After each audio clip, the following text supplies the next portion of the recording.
শীতকাল মানে অন্য অনুভূতি।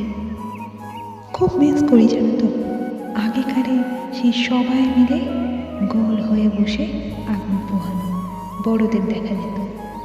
আখের গুড়, আখের রস, পাটিসাপটা, নলেন গুড়ের পায়েস, নলেন গুড়ের বিভিন্ন রকমের মিষ্টান্ন, অনেক কিছু এখন আছে, অনেক কিছুই বদলে গেছে। সবাই মিলে বসে লেপ মুড়ি চাদর মুড়ি দিয়ে ভূতের গল্প শোনা বড়দের কাছে, আরো কত কি খেলা, সবাই মিলে আনন্দ উপভোগ করা।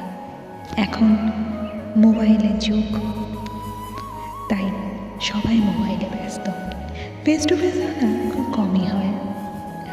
ইমেজে দিয়ে নিজের ভেতরে যে ফিলিংস বোঝানোর চেষ্টা হয়, কিন্তু সেই মজা কি আর আছে? নেই। তবে কিছু কিছু জিনিস মনের মধ্যে সেই দানা বেঁধে যায়। সেই চায়ের দোকানের আড্ডা, বড়দের অন্য ভালো লাগা। মিষ্টি মাধুরী ছিলাম ওদের তোমাদের সঙ্গে, তোমাদের মনের ফিলিংস নিয়ে।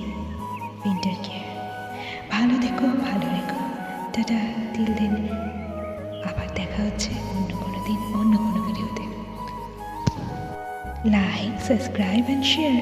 মিষ্টি মাধুরী only here. Ta-da!